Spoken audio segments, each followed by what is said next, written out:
E aí pessoal, tudo bom com vocês? Vamos dar sequência na nossa última aula e agora nós vamos trabalhar a ideia da obrigação de restituir dentro do campo da obrigação de dar coisa certa.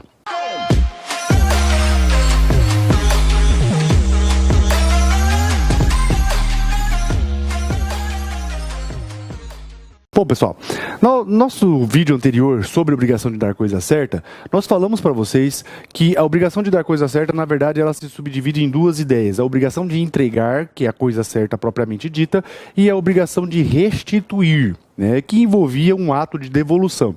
Então, o que é a obrigação de restituir?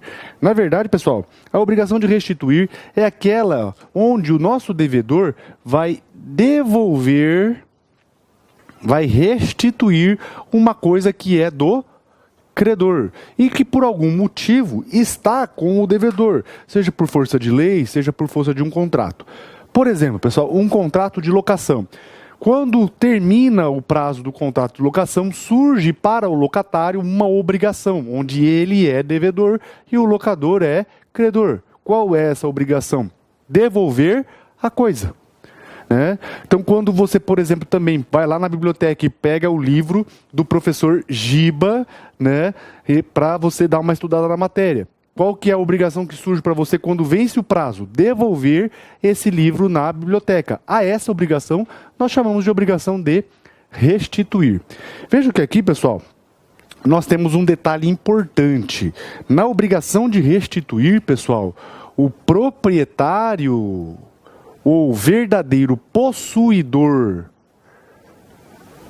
da coisa é o credor. Dentro dessa ideia aqui, pessoal, nós temos que trabalhar um seguinte detalhe, uma regra. Qual é a regra, pessoal? A coisa perece e deteriora para o proprietário.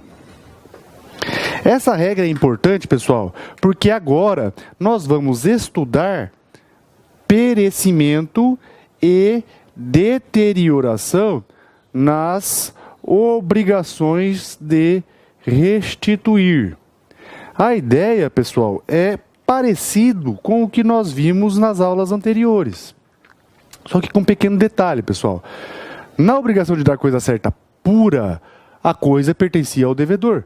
Então, tecnicamente, a coisa perecia para o devedor.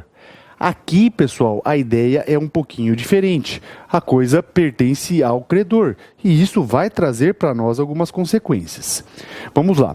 Artigo 238 do Código, pessoal, vai falar o seguinte. 238. O que o artigo 238 nos fala, pessoal?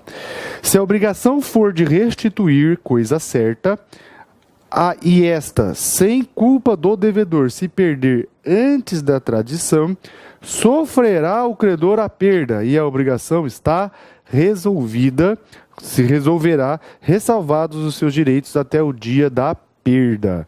Então vejam, pessoal, que aqui nessa situação eu tenho uma hipótese de perecimento sem culpa do devedor.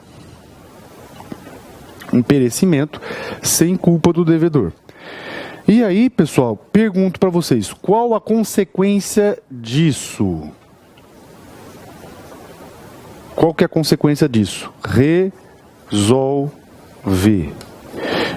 Então, pessoal, você pegou o livro da biblioteca, você estava indo para sua casa e você foi assaltado. E o ladrão levou o seu livro, o livro da biblioteca embora. Veja, pessoal, houve uma hipótese de perecimento sem culpa do devedor. Qual que é a situação disso, pessoal? A obrigação que você tem com a biblioteca de devolver aquele livro está resolvida. Você não vai devolver nada. Certo? Por quê? Porque a lei fala assim. Lá do outro, pessoal, lá no artigo 239 vai falar o seguinte. 239. Se a coisa se perder por culpa do devedor, responderá ele pelo equivalente mais perdas e danos. Aqui também, pessoal, nós temos uma hipótese de perecimento, mas agora com culpa do devedor. Qual a consequência, pessoal? Agora não, ó. Agora a situação é diferente. O que acontece? Eu tô com o livro da biblioteca, eu tô vendo que tá um tempo feio de chuva lá fora, tá começando a chuviscar, mas eu me arrisco e saio. E aí vem aquele pé d'água e molha tudo, estraga, derrete o livro do professor Giba lá da biblioteca. A pergunta é, pessoal, qual a consequência disso? Vejam, pereceu o objeto com culpa do devedor. Por quê? Você não queria estragar, mas você assumiu o risco, você faltou com cuidado, você estava vendo que o tempo estava feio. Numa situação dessa, então, pessoal, nós vamos ter perecimento com culpa do devedor. Consequência que o código traz. Você vai devolver o equivalente mais indenização pelos prejuízos que o nosso credor tiver. Certo?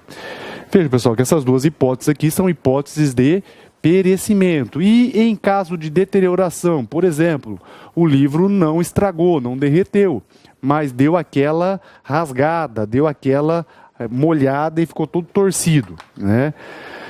Vamos prosseguir então nessa ideia. Artigo 240. Artigo 240. O que ele vai falar, pessoal? Se a coisa restituível se deteriorar sem culpa do devedor, recebê-la-á o credor, tal qual se ache, sem direito à indenização. Então vejam, pessoal, sem direito à indenização. Perdeu, a coisa deteriorou, deu aquela deteriorada, deu aquela estragada, mas sem culpa do devedor. Qual a consequência automática disso? Devolve no estado em que está. Traduzindo, pessoal, você não vai precisar pagar indenização para o credor. A lei manda você devolver a coisa no estado em que está. Por quê? Porque você agiu sem culpa, você não teve qualquer participação no evento. Mas o artigo 240 ainda fala de outra situação, pessoal, do caso da deterioração com culpa. Nesse caso aqui, pessoal, o artigo vai falar o seguinte, ó. Em caso de deterioração com culpa, segue o entendimento do artigo 239. Ou seja, eu vou aplicar aqui, ó, o equivalente mais indenização. Essa é a ideia do nosso código. Outro ponto que a gente tem que discutir aqui também, pessoal, que é importante no campo da obrigação de restituir, é o seguinte. Lembra dos melhoramentos e acrescidos lá da obrigação de dar coisa certa? Nós temos isso aqui também. Melhoramentos e benfeitorias. Qual que é a diferença de melhoramentos e benfeitorias, pessoal? Os melhoramentos, em regra, são acréscimos naturais. Benfeitorias são acréscimos com a participação humana, tá?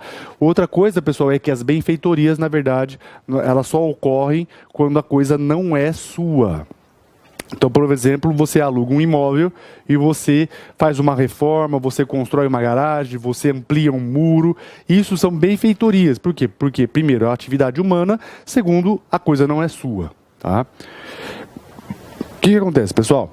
O artigo 241 e 242 vão trabalhar para nós a ideia do melhoramento e das benfeitorias. Vejam, que lá na obrigação de dar, pessoal, coisa certa, os melhoramentos pertenciam ao devedor. Por quê? Porque a coisa pertencia ao devedor. A regra aqui é a mesma, pessoal. O melhoramento pertence ao proprietário. Quem é o proprietário da coisa aqui? Nós já falamos lá na linha anterior. Proprietário é o credor. Então, pessoal, se a coisa melhora para o proprietário, quem vai ter a propriedade do melhoramento? O credor. E isso está lá no artigo 241. Se sobrevier melhoramento ou acréscimo a coisa, sem despesa ou trabalho do devedor, lucrará o credor, desobrigando de indenização ao devedor. Então, traduzindo isso, pessoal, a quem pertencem os melhoramentos? Os melhoramentos pertencem ao credor. Tá? Melhoramento pertence ao credor. Por quê? Porque ele é o proprietário da coisa. Por isso, o melhoramento é dele. Agora, as benfeitorias, pessoal, artigo 242 vai falar para nós das benfeitorias. As benfeitorias não, pessoal. As benfeitorias vai depender da situação. Eu escrevo aqui, depende. Depende. Por quê, pessoal? Vai depender do tipo de situação que nós temos. O legislador fala, pessoal, que no caso das benfeitorias, ou seja, aquela situação onde nós temos a participação do trabalho do devedor, na verdade, eu tenho que aplicar, primeiro, o artigo 1219 a 1222. Só que, na verdade, pessoal, não é só essas situações que nós temos que considerar. Por quê? Porque, por exemplo, na locação de imóvel urbano, nós temos um regramento próprio. Por isso que a gente fala, em caso de benfeitorias, no caso das benfeitorias, depende da situação. A depender da situação, essa benfeitoria vai ser indenizável. A depender da situação, essa benfeitoria não vai ser indenizável. Para a gente encerrar esse vídeo, pessoal, a gente tem que só trabalhar mais um ponto, que é a obrigação pecuniária. O que é a obrigação pecuniária e por que ela é trabalhada separada das obrigações de dar coisa certa, pessoal? Por o seguinte motivo. A obrigação pecuniária é aquela que envolve pagamentos em pecúnia, traduzindo, numa linguagem bem simples, pagamento em dinheiro, né? A prestação dela necessariamente é dinheiro, né? Tanto que vocês podem ver, pessoal, que nos exemplos que eu dei até agora, eu não usei dinheiro na prestação. Por quê? Porque o dinheiro, na verdade, tem uma obrigação própria que é chamada obrigação pecuniária. E por que ela é estudada separada das obrigações de dar coisa certa, pessoal? Por um motivo bem simples. A obrigação pecuniária tem uma série de características que são próprias da obrigação pecuniária. Não acontece nenhum outro tipo de obrigação, né? A doutrina destaca, pessoal, basicamente 3 qualidades especiais das obrigações pecuniárias. Primeiro, juros moratórios, juros compensatórios, juros moratórios e compensatórios só se aplicam nas obrigações pecuniárias em regra. Outro ponto, correção monetária, é próprio das obrigações pecuniárias. Dinheiro corrige monetariamente porque dinheiro desvaloriza pela inflação.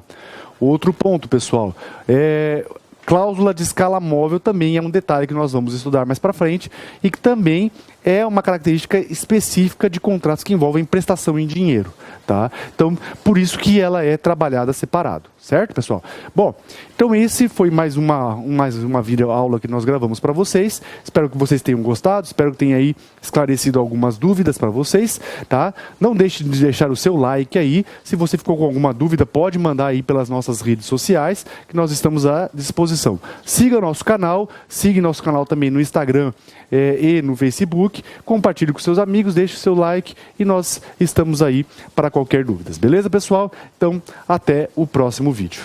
Até mais.